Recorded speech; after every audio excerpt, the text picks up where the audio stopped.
bonjour ami internaute Mader TV comme ni ñu koy defee saa su nekk ci suñu émission seet si la tey ñu am mbégte ak contentement di dalal koo xam ne kenn dootu ko présenté surtout ci milieu sportif dañ koy bàyyi mu daal di présenté wu Adama Kandé maa ngi lay nuyu. maa ngi lay fay Khady di nuyu téléspectateur ak internaute Mader TV nga xam ne moom kooku moom sama famille la parce que man ak moom yàgg nañu kii ko moom donc maa ngi koy nuyu au passage c'est un de nos aînés boo xam ne vraiment aussi dañ ko ràññee ci métier bi il a un peu guidé nos pas voilà maa ngi lay nuyu di nuyu ñëpp di sant di la sant voilà. dañuy dugg ci waxtaan bi tey su ma la waxee kan mooy Adama Kandé lan nga may wax. Adama Kandé mooy benn Haalpulaar. jóge Kolda. bugg sport nekk journaliste sportif. alors nekk sénégalais lambda boo xam ne aussi je pense que il a bourlingué quoi un peu partout quand je dis bourlingué mooy que ne comme tout sénégalais nga am sa bac dans les régions au départ c'était direction Dakar uniquement wala après Dakar Saint-Louis par la suite ñu am pratiquement dans toutes les régions des universités donc benn Kolda boo xam ne bi mu amee bac fii la ñu jàngee université Cheikh Anta Diop faculté des lettres dem ba licence de lettres modernes doog a def journalisme 2 ans Walfadjri après doog a def CESTI donc diplômé du CESTI et qui est donc dans le métier depuis ci atum 1997. voilà. nga ni ci sa biir wax nga ni nga dem Walf jugee faculté des lettres dem Walf. nan la dikkee nga jugee faculté des lettres rek dem dugg ci rédaction. alors parce que xam nga avant ñun bi ñuy nekk ay étudiants même je pense que même actuellement c'est la même situation mooy que surtout nous quand on est des soutiens de famille. au départ on se dit que liggéey bu mu am baax na. donc damay tenter lépp. par exemple man def naa concours inspecteur de police. def naa concours greffier. def naa concours infirmier d'État. def naa concours pour nekk jàngalekat. def naa sax concours secrétariat de direction. waaw je pense que yooyu laa mos a def. même CESTI bu may nekk étudiant mosoon naa ko def dem ba 2e tour ñu éliminé ma.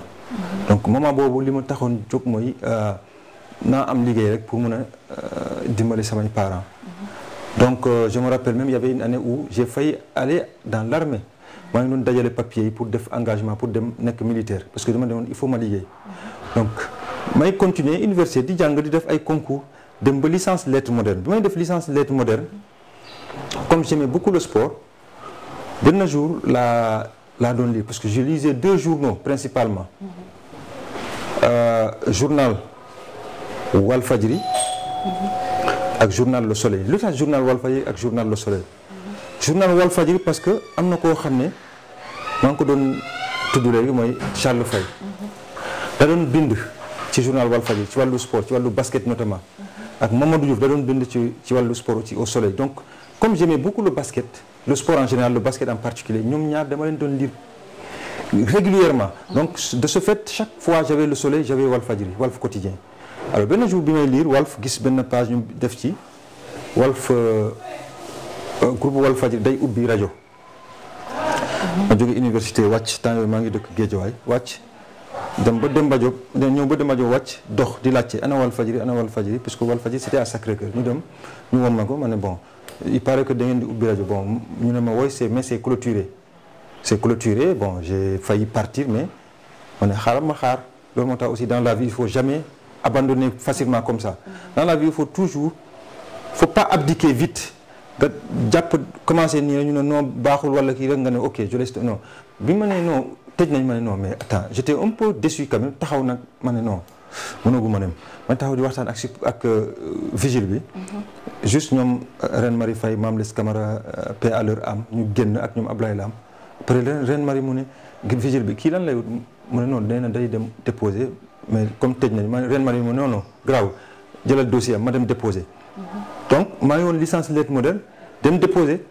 pour mën a def entretien avec le jury def test yi Walf FM bi ma defee test yi ñu jël ma donc ma def fa 2 ans de pratique du métier comme defoon naa une fois CESTI kiiwul je me suis dit aussi que il faut ma def formation parce que nekk journaliste defoo formation jaaroo ci benn école c'est pas normal tôt ou tard tu vas le regretter ci laa def kii bi def 2 ans ma dem def formation niveau kii concours professionnel ji a fait que ça a marché dama doon jàng di dem liggéey c'était dur nag c'était très dur au début parce que dama doon jógee Guédiawaye 4 heures du matin laa doon jóg dem. kon yow journalisme bi du loo xam ne bëggoon nga ko dafa doon occasion bu taxaw ci sa chemin rek nga ne xaaral ma dugg ci.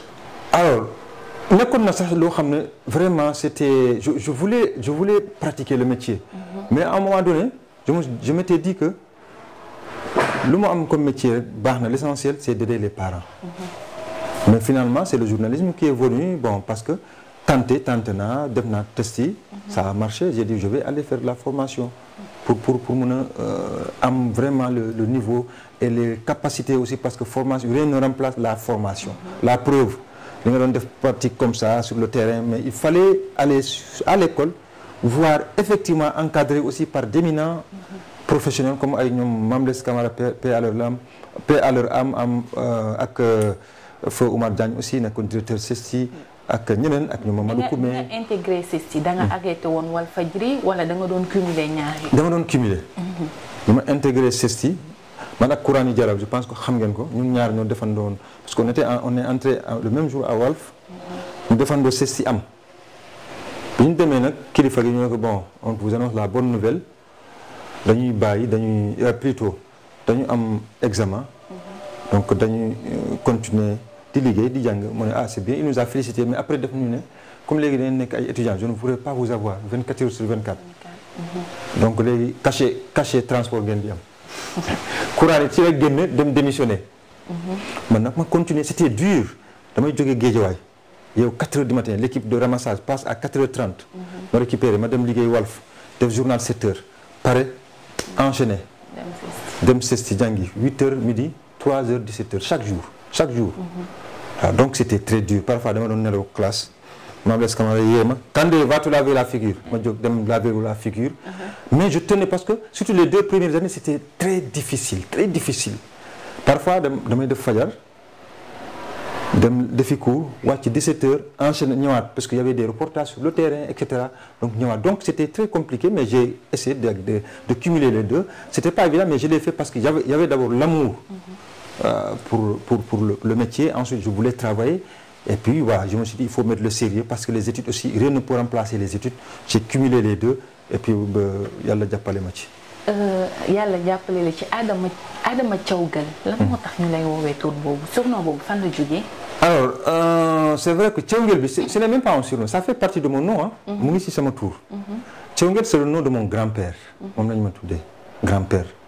alors mais en pulaar étymologiquement ça signifie Thiawngel ça signifie petit. Thiawngel il y en a qui me taquinent souvent ils me disent Adama Thiawngel le contraire c'est Thiawngel petit Boutel mooy le contraire. ku ngande te man ngandewu man je suis naturellement comme ça il y en a qui me disent depuis que je t'ai connu tu es comme ça je dis oui j'aime être comme ça alors Thiawngel pour porter mon nom Thiawngel donc Thiawngel c'est petit. Mais aussi il y a un grand-père qui s'appelait comme ça donc moom lañu mën tuddee donc le Thiawngel vient de là-bas mais à part quand je circule comme ça je suis dans la circulation dès que j'entends Thiawngel je dis ça c'est un Koldois parce que ñu dëkkul Kolda xamuñu ko ñu nekk fii Adama Kandé rek la ñu xam voilà. Adama journaliste culture journaliste économie nekk fii culture investigation lan moo tax nga porter ce choix ne sport ngay def. Alors sport bon parce que chacun a son choix j'ai même un ami j'aime pas citer son nom parfois il y a de cela quelques années derrière xam nga lan la ma doon wax. mais Adama yow ak niveau bi nga am lu tax nga dem sport parce que avant le sport était sous-estimé. ñëpp tu vois même dans les journaux une page de sport pour terminer du sport pour terminer même dans les brèves du sport pour terminer même journaux boo xoolee le sport c'est la dernière page. mais le sport est en train de s'imposer aujourd'hui da ngay gis am na ay périodes yoo xam ne Coupe d'Afrique Coupe du Monde wala Sénégal gagné Coupe d'Afrique par exemple c'est des périodes yoo xam ne waxuma la ci digg journal bi Mais on peut même ouvrir par ça. À la une, que ça soit écrit, c'est à la une. Si c'est un journal radio ou télé, on ouvre par le sport. Parce que le sport s'impose. Le sport, aujourd'hui, est devenu incontournable. Maintenant que ça va amour avec le sport, au début, bon, à Kolda d'abord, parce que j'ai milité dans le mouvement associatif, les Navétanes.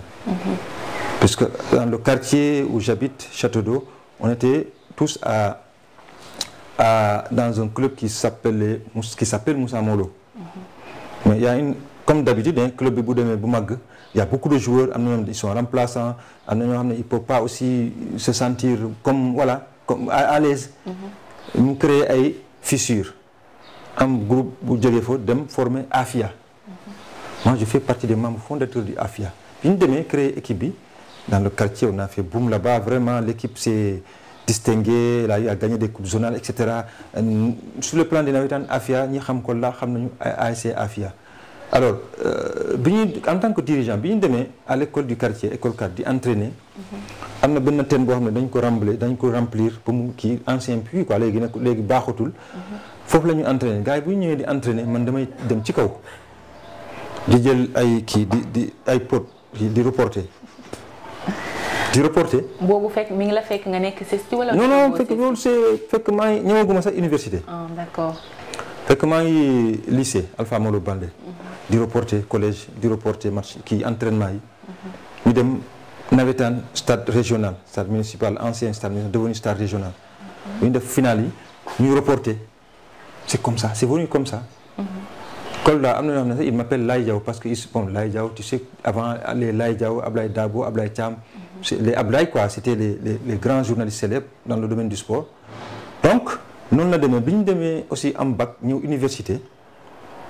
Donc, nous sommes au stade de l'université. Nous avons un match, quand il reporté, nous avons reporté à New reporter. Donc, c'est parti comme ça. En plus de ça, à l'université, les performances du basket à l'université, c'est une tradition. Depuis des années. Basket, il faut dundal l'université. Période où nous avons Borika Fall, Aminata Kane, Adama Diop, etc., Ndoutindo, Ndeyimbo, etc. Nous avons vraiment de grandes basketteuses. Une grande équipe. En tant qu'étudiant, nous avons 500 francs, un t-shirt et un ticket entrée stade. On nous transporte avec les cartes du coude. On nous stade supporté, gagné coupe, d'or, Maris Ndiaye, pour l'université. En tant qu'étudiant, et en même temps, je lisais Charles Faye avec Mamadou Diouf. Donc, amour digno, j'ai dit, mais c'est ça qui m'a davantage poussé à rester dans le domaine du journalisme sportif. Et puis, sur ça, actuellement, pourquoi je milite de façon vraiment très active l'Association nationale de la presse sportive? Moi, je connais. Avant, on ne considérait pas le sport. Mais le sport s'est imposé. Le sport s'impose dans tous les domaines. Dans le domaine de la pratique, dans le domaine du journalisme, dans le domaine de la direction, du management. Le journalisme sportif s'impose. Donc, comme c'est une passion pour moi. Le montant de politique, de société. Alors que pourtant, à Walfadjri FM, quand on était à Sacré-Cœur, à l'époque, il n'y avait que la radio et le journal. Fofou. On faisait tout, hein. Je me rappelle, j'ai présenté le journal à Walf FM, j'ai fait des reportages de société, j'ai fait des reportages d'économie, j'ai fait des reportages politiques, etc. J'ai même fait la revue de presse, etc. Parce que aussi j'ai les aptitudes pour le faire. Mais vraiment, mon penchant, ma passion, c'est le sport. Donc c'est une longue histoire entre le sport et moi. Vraiment, je n'ai pas choisi d'aller faire économie ou autre, je choisis le sport. Et tu as dit, sous ma immunité, activement, au sein de l'Association nationale de la presse sportive, c'est de faire de sorte d'abord que l'association soit reconnue. Aujourd'hui, dans toutes les compétitions internationales, la presse sportive sénégalaise est remarquée. Elle est remarquable et remarquée parce que dans un groupe, c'est généralement l'une des plus fortes délégations. Même la dernière Coupe du Monde, c'est l'une des plus fortes délégations. Il faut dem avec un t-shirt numéro blanc, ou bleu, ou benen couleur, ensemble, on va au stade. Nous pouvons ragner. En plus de ça, sur le plan local, des activités organisées. Je n'ai pas voulu choisir un truc dans le poste de Nangam. J'ai voulu juste être membre du comité exécutif parce que je dis que dans des structures comme ça, même si tu es simplement, tu peux vraiment jouer ton rôle. Et aujourd'hui, ceux qui me regardent, qui sont dans l'association, savent de quoi je parle parce que je m'investis comme il se doit. Et c'est pourquoi aujourd'hui, ce n'est pas par hasard que l'association nationale, que le Sénégal a accueilli le congrès de l'AIPS Afrique parce que nous avons une association très dynamique. Adama nga yàgg di couvrir ay événements sportifs surtout à l'extérieur. Premier jour bi la sa rédaction yónnee ne la da ngay couvrir match à l'extérieur jour boobu lan nga ressenti?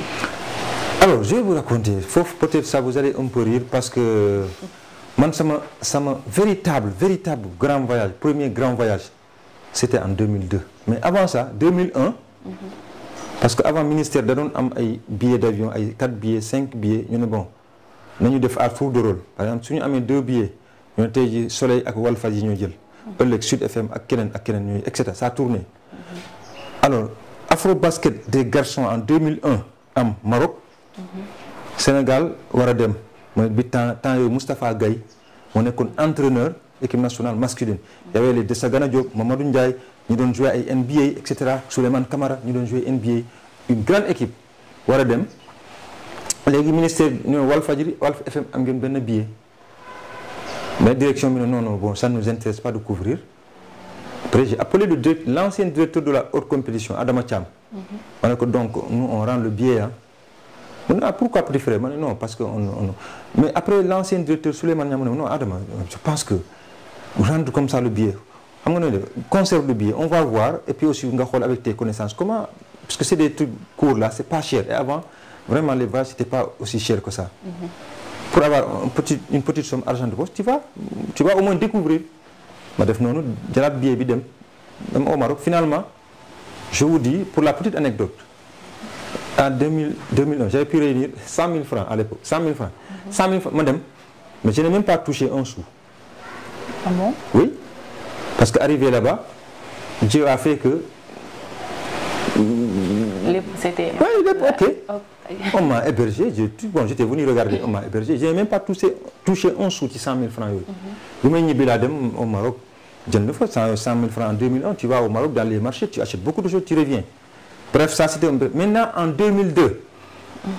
maa ngi woon 3e année CESTI war a pare.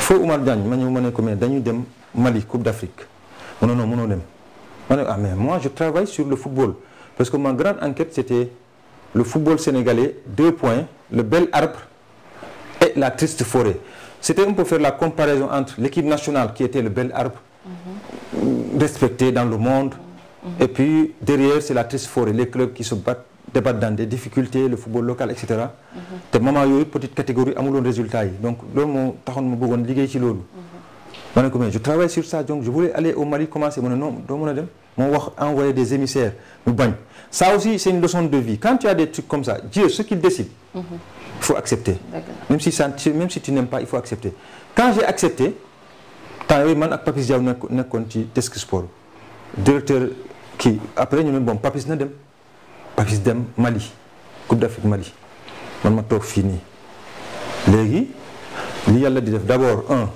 temps yooyu Panapresse c'était la grande Panapresse ñu soxla journaliste sportif boo xam ne mën na ñëw liggéey ak ñoom bon Koumé a dit tous les journalistes partent sauf Kandé ils m'ont contacté je suis parti faire mes xarmat je travaillais fajar jusqu'à 14 heures su ma wàccee ñëw añ Castor moment boobu j'habitais Castor añ traverser la rue dem Pana liggéey chaque jour ça m'a fait un bon pactole à la fin du tournoi et en plus quelques mois après mai mois de mai ñëw coupe du monde ñëw après foo Sidi Lamine Niass paix à son âme mu ne bon comme Papis moo demoon Bamako léegi Kandé mooy dem coupe du monde bon c'est comme ça qu'il parlait quoi alors ma koy vraiment encore une fois ñaanal yàlla xare ko àjjana vraiment c'était je pense que il a beaucoup fait pour le Sénégal alors mu ne non Kandé mooy dem c'est comme ça donc tu as vu Dieu avait dit que Kandé du dem coupe d'Afrique Bamako mais day dem coupe du monde Corée-Japon donc en matière de couverture il y a pas photo ñu dem c'était ma première grande expédition les amis qui me regardent Gaston Madera Charles Faye moom dina xam li may wax parce que comme j'ai dit on a dit bon coupe du monde c'est 1 mois parce qu'on s'est dit que on espère qu'on ira jusqu'au bout même si en partant on nous a donné des frais d'émission de 2 semaines ils se sont dit que bon premier tour on élimine le Sénégal vous rentrez mais man je me suis dit que on risque de faire 1 mois j'ai vidé mon armoire ma jënd valise boo xam ne xanaa da ngaa yaakaar da nga fay. waaw valise bi ñetti séeréer ngay woo pour ñu mën a yenu valise bi j'ai vidé mon armoire fees yóbbu valise bu 10 boo xam ne les camarades ils m'ont taquiné quoi. mu ne mais xanaa madame moo nekk ci valise bi moom nga indaale. Et puis j'ai amené du mbourake, voilà, tout ça. Donc, bref. Mais la valise là, elle m'a fatigué. Parce que, quand, vous savez, on a fait un long voyage, hein, c'était Dakar, Bruxelles, Bruxelles, Paris, Paris, Hong Kong, Hong Kong, Séoul. Une fois watch, dans l'avion watch, après j'ai le bateau, après j'ai le train. Avec sa valise. Sa valise sonne. Waouh, gars, ils m'ont cagné. Jusqu'à présent, il y en a qui m'ont dit ay ñoom goloko loolu lañ may kii quoi. Ta valise de 2002. Alors, donc ça m'a marqué. Mais ça a été un excellent voyage. Et ça aussi c'est des erreurs de novice parce que pour vous dire yére yooyu je n'ai même pas porté le 10e. Tu n'as pas le temps. Vous avez benn jean ak benn kii. Dem nga sa yoon. Tu n'as pas le temps de rester là ay kii amoo jot boobu donc. Finalement, j'ai amené des habits inutilement. Voilà. Avant de Coupe du Monde, c'est là un excellent bagage. Donc, alors que généralement, c'est au retour qu'on a les excellents de voyage. Donc ça c'est le premier voyage vraiment que j'ai fait et ça, ce qui m'a marqué, mais qui a été aussi riche en enseignement. Parce que, imaginez, vous avez l'épopée de 2002, vivre ça en tant que journaliste. Au jour le jour, vous arrivez à Séoul, vous découvrez le stade où Amadou Diaba avait terminé 2e aux Jeux Olympiques de 88, etc. Gagné France. Au début, quand on est arrivé, presque tout le monde ne connaissait pas le Sénégal, en Asie. Donc, France, nous avons star. Il faut tourner seul qui au Sénégal, gars photo avec eux. Donc ça, c'était le premier grand voyage que j'ai fait et qui m'a beaucoup marqué, compte tenu aussi des performances. C'est-à-dire, si on me compare, parce que j'ai fait après 2 autres Coupes du Monde, 2018 et 2022, mais balé moom vraiment waaw boobu marqué na ma 2002 bi. nga nekk journaliste sportif. est-ce que ci journalisme bi kese nga nekk di yëngu wala am na leneen loo xam ne yaa ngi ciy yëngu ci wàllum sport. man je suis journaliste sportif. Je suis journaliste sportif. Pour le moment à part xarmat yi ñuy def comme bon Sénégalais hein. Xarmat yi ngay def gauche droite à un moment donné je dispensais des cours comme yéen. Yéen ñëpp j'espère que d'ici quelques années di ngeen kii indi ay àllarba. N'est-ce pas? Comme ça ma tabax alors mais à un moment donné c'était devenu compliqué parce que les charges parce que là-bas je suis responsable du desk sport. Sur le terrain, je ne laisse jamais le terrain. Je suis tout le temps sur le terrain. Et en même temps, parfois, il faut faire des conceptions d'émissions, des conceptions quand vous événement région, Coupe d'Afrique, Coupe du Monde, wala Afro Basket, wala lenen, il faut concevoir d'ara, proposer que direction, donc tu vois, etc. Donc au jour le jour, parfois tu es même administratif. Donc ça fait que le temps que ça me prend, monotone continuer à courir. Donc le montant. Parfois je rencontre des anciens. Non, monsieur Boulbaï, non, pour le moment, il faut mettre pour moi qui. Sinon, moi ici, il y a une collaboration aussi extérieure et puis consultance, voilà. Non. ngay yëngu ñu gis te ngay yëngu ci wàllum social surtout fële ca Kolda lan moo tax nga porter ce choix waa Kolda. Kolda parce que foofu laa jógee. Kolda je suis né à Kolda bon né à Fafakuru plus exactement c'est là où le fleuve Casamance prend sa source. Donc c'est en 83 que la famille a rejoint Kolda ville. Et j'ai milité aussi dans les Navétanes, n'est-ce pas? J'ai milité dans les Navétanes. Donc équipe boobu noonu Afia c'est mon club de cœur mais en même temps de temps en temps Afia su ma amee mooy ballon mooy équipement j'envoie mais aussi le basket parce que le basket boo xoolee c'est une discipline qui a valu beaucoup de satisfaction au Sénégal. te Kolda basket aussi ñoom ñuy vraiment ils sont en train de travailler parfois les moyens ne sont pas là les ballons ne suffisent pas donc de temps en temps bu ñu amee ay ballons à jeu de maillot ñu ki dajale ay équipement envoyé leen wala ak ay dàll sax envoyé leen parce que loolu aussi je pense que c'est ce qu'on appelle rendre la pièce de la monnaie. Rendre la pièce de la monnaie, le giving back en anglais. Donc faut jamais oublier d'où tu viens. Voilà, retour de l'ascenseur. Quand on t'aide tu entends des coldois quand ils te rencontrent ou bien ils t'appellent, on est fier de toi, etc. Donc l'euro aussi, tu te dis que so amé, le polo am, tu retournes ça au niveau de ta localité pour que aussi d'autres champions émergent, des champions de football, des champions de basket et des champions dans d'autres disciplines sportives. Nous dégg la nga wax ancien ministre des sports que que sport yamul ci football. Est-ce que da nga jàpp que ni sport rek lañ favoriser bàyyi yeneen discipline yi wala. waaw parce que boo xoolee Sénégal il y a une soixantaine de disciplines sportives, soixantaine de fédérations, associations. Donc il y a beaucoup de fédérations yoo xam ne vraiment elles se débattent dans des difficultés parce que l'État ne peut pas tout faire.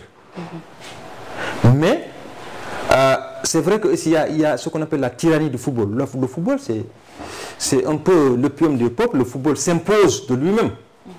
Je donne un exemple très simple. En 2001 à Edmonton au Canada, quand Amy Mbacké Thiam a gagné sa médaille d'or mondiale. Xam nga athlétisme quand même c'est la première discipline olympique. Mais dafa wàcc aéroport pour dem palais mais deful 30 minutes. Sénégal def finale non finaliste. Coupe d'Afrique 2019 Égypte. Jóge aéroport Léopold Sédar Senghor dem palais combien de temps lañu fa def. C'était finaliste, juste finaliste. Ensuite gagné maintenant Coupe d'Afrique médaille mondiale la gagné. Qui gagnait Coupe d'Afrique 2021 ou 2022 Cameroun. Mais rejoindre l'aéroport, quitter l'aéroport dem palais, vous avez vu ñaata temps lañu fa def. Des heures et des heures. Combien de personnes sont sorties? Donc le football aura bu mu am yeneen discipline yi amuñu ko. Même dans la gestion boo xoolee par exemple les équipes nationales de football voyagent souvent en vol spécial. Am na fédération yoo xam ne amuñu ko loolu nag mënuñu ñëw nii rek on dit on va enlever ça d'un coup de baguette magique non mënul nekk. Mais soo xoolee aussi ñuy interpeller souvent autorités yi mooy que ne souvent il faut essayer de voir comment fi ngay def 10 pour le football au moins fallait na am 2 ou 3. Comprendre parce que y a des disciplines yoo xam ne aussi bu ñu leen aidé tuuti rek dañuy dem. Voilà donc loolu moo tax ñuy indi vraiment ñu tirer la sonnette d'alarme en quelque sorte auprès des autorités. Mais sinon on sait que aussi des efforts sont faits, on sait que aussi ça ne suffit pas et c'est pourquoi on lance un appel à toutes les fédérations ku nekk na trouver des ressources additionnelles mais aussi que les sociétés nationales mën a ñëw aider sport bi en général. Voilà. Championnat Sénégal ñu arrêté ko ndax manifestation yi fi amoon. Yéen waa 2S ngeen ko daan am en exclusivité. Loolu bañ ko kii yéen lan la leen def. Man bi ma jotee communiqué fédération football ne dañu suspendre. Toutes les activités organisées par la fédération, la ligue amateur, la ligue professionnelle, etc. J'ai dit oui, il fallait s'attendre à ça. Mais c'est vrai que ça fait mal. Parce qu'on était sur une bonne dynamique, ça fait mal à nous qui faisons les directs, ça fait mal aux présidents de club qui vont continuer de payer parce que ça va se prolonger, ça fait mal aux joueurs qui vont continuer de s'entraîner, ça fait mal aux entraîneurs, etc. Ça fait mal à tout le monde. Mais situation oblige, c'est ce qu'on appelle les dégâts collatéraux de cette situation actuelle. Boo xam ne kenn ñaanu ko vraiment ñëpp xam nañ ne lu mu yàq moo ëpp fuuf lu mu defar. Combien de secteurs ont été impactés, ont été touchés, combien de milliards ont été perdus ci casse yi mais aussi ci arrêt. Lii nii dafay porter préjudice hein. Tu vas voir des équipes yoo xam ne ñu ngi yoon ci une certaine dynamique mais puisque les entraînements ne peuvent pas remplacer la compétition. Donc loolu dafay indi benn cassure boo xam ne vraiment mun na porter préjudice yenn équipes yi mais nag à l'impossible nul n'est tenu parce que situation oblige aussi fu mu toll nii moom c'était risqué d'organiser des manifestations parce que il y avait trop de risques. Voilà. Violence ñu ko daan gis ci sport parfois ci langue bi parfois navétane yi. Léegi ñu dem ba koy gis ci langue politique bi loolu ban jàngat nga ci am. C'est vrai que c'est vrai que violence n'est pas l'apanage des sports. C'est vrai que boo xoolee dans l'historique même à l'étranger dans le hooliganisme etc. C'est vrai que sport bi souvent ça arrive à violence mais aujourd'hui dans les sensibilisations ou les sanctions font que même ci sport bi. Léegi am na ci secteur wala ci réew yoo xam ne dootoo foo gisati sport. Par exemple en Europe dans les pays développés. En Europe notamment ou en Asie etc. Mais tu vois les stades sont remplis. Match day am week-end c'est toute une famille qui ferme la maison. Le père, le grand-père, la grand-mère, les enfants, tout le monde on ferme la maison. Nous allons au stade. On fait tout là-bas. On va manger au stade, on s'épanouit au stade parce que le stade on retrouve une autre famille là-bas. Mais da ngay faral di gis. Ay violence ñu koy nemmeeku di am ci kii ñu koy ràññee ci kii alors que loolu c'est pas vraiment ça n'a pas sa place là-bas. Léegi aussi temps yi ñu gis ko ci terrain politique. Temps yi moom li ñu gis ci terrain politique bi moom man je pense que il faut arrêter. Il faut arrêter parce que Sénégal xamul li ñu gis temps yi nii. dans plusieurs secteurs tu prends des exemples multiples ñun xamuñu ko woon mais nit bu mere mun na dem taal pneu baare ay route mais jël di taal taal nañu bibliothèque université taal nañu ay table banc taal nañu ay salle de classe taal nañu ay oto ban njëriñ lañu am pour que ça sert à quoi? Il y a une façon de montrer son mécontentement. Moi, il faut que les jeunes aussi, surtout nous, notre pays, nous qui avons l'habitude de beaucoup voyager, on sait comment le Sénégal est respecté dans le, Afrique, mais dans le monde entier. Comment le Sénégal est respecté. C'est pas par hasard qu'on nous appelle le pays de la Teranga, parce qu'il y a la tranquillité. Et puis on a des ressources extraordinaires, des ressources humaines, des ressources naturelles. Vous prenez la capitale Dakar. Dakar, c'est une presqu'île. Il y a des gens qui nous disent, mais est-ce que nous avons tout gay? Parce que nous avons gay dans certains pays. Avec le pétrole, gaz, au moment où on doit savoir que des ennemis sont dehors, des ennemis sont autour de nous.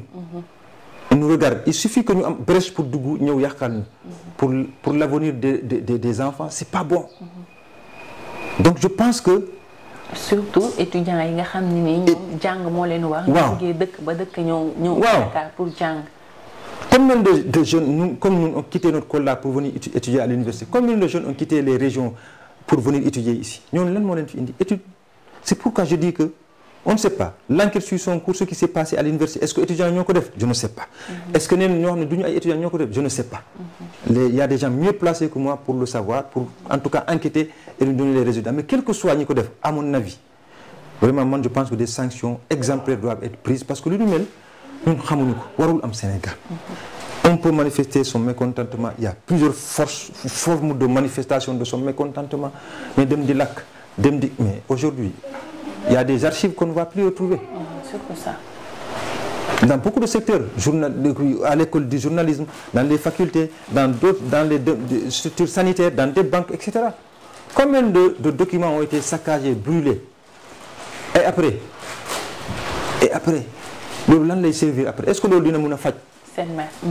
Je pense pas. Il y a une façon de... Moi je dis souvent que man su ma sañoon gis nga Sénégal.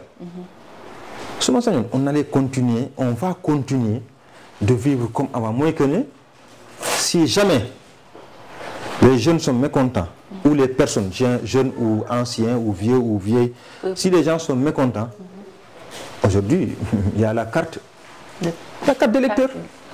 Jour élection, mais je donne un exemple simple. En Abdoulaye Wade, quand il a voulu remplir, qu'est-ce qui s'est passé? Les jeunes sont partis. Les jeunes notamment sont partis, les jeunes, les femmes, tout le monde est parti voter contre pour lui dire vas-y. Donc aujourd'hui avec la carte, moi je fais partie de ceux-là qui pensent qu'au Sénégal on ne peut plus voler des élections.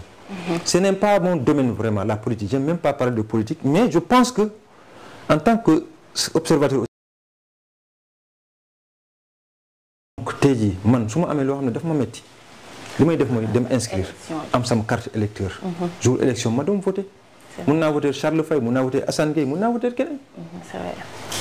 Je pense que c'est la meilleure façon de montrer son mécontentement que d'aller saccager ay bus saccager ay terres l'autre jour j'ai rencontré quelqu'un en ville il habite Sébikotane. Il me dit grand man tey 2000 francs laa fay pour ñëw Dakar alors qu'avec le terre il paye 1000 francs. Il y a des gens qui quittent Thiès, qui prennent le véhicule, ils viennent garer à Diamniadio, ils prennent le terre, ils viennent travailler à Dakar. Tous les jours, ils rentrent. Parce que si tu es à Diamniadio, après tu es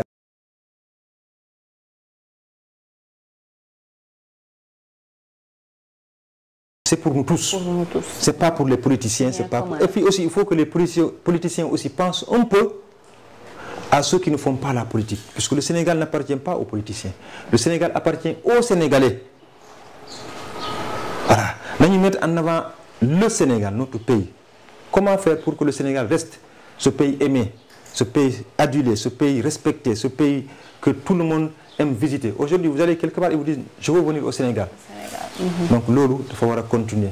Voilà, nous vraiment, nous vraiment, nous am yakar que vraiment, l'unimel, tout le monde, quand je dis tout le monde, moi journaliste, moi politicien, moi citoyen lambda, nous devons faire de sorte que l'unimel bañ a amati parce que loolu baaxul ci Sénégal. Adama yow ban mooy sa sport favori? Sport favori, j'ai 2 sports favoris. Je fais beaucoup de randonnées pédestres.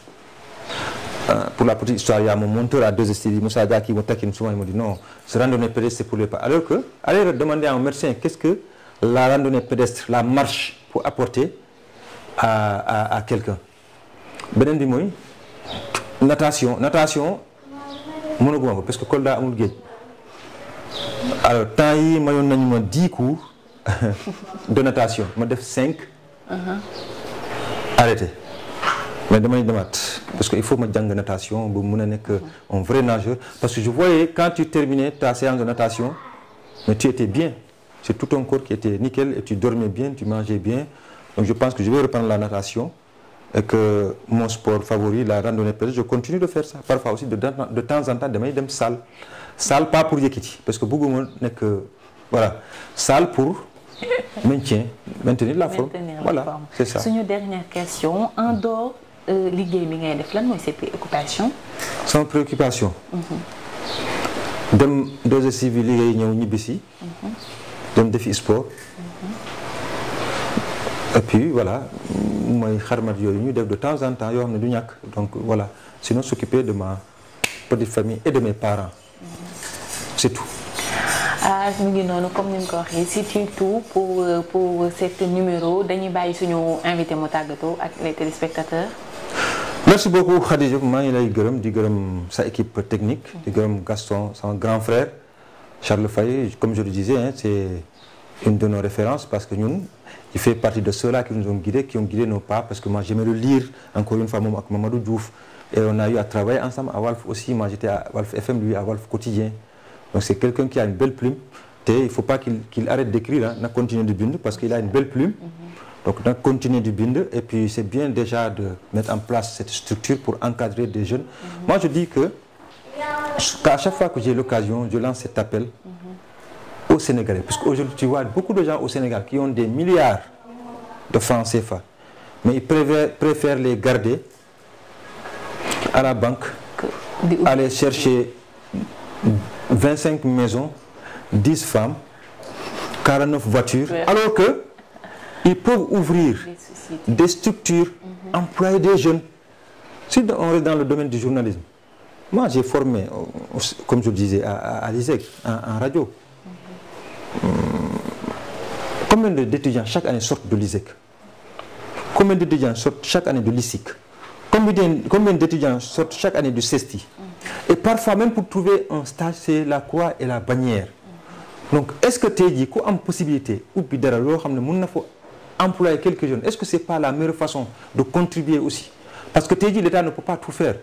Et entreprendre, c'est créer des emplois. Quand tu entreprends, tu crées des emplois, yàlla ñëw aider la affaire yi jëm kanam. Et puis je pense que loolu lu nu mel dafa war a am parce que encore une fois la demande est largement supérieure à l'offre. Donc maa ngi encourager Charles Faye di encourager encore une fois yéen ñi nekk foofu et puis di wax ne aussi que encore une fois le Sénégal c'est un havre de paix. Le Sénégal c'est la teranga, c'est la paix, c'est la stabilité, c'est la concorde. Man de temps en temps j'ai du plaisir à taquiner les Sérères, surtout que su ma dajee ak Sérère ils me disent que bon écoute yow il faut ñu cote la benn jour ci benn ruq rek door la fa. Donc tu vois c'est ça le Sénégal. C'est ça. Donc mais parfois tu vois des surtout dans le domaine de la politique, tu vois des politiciens qui se regardent en chien de faïence.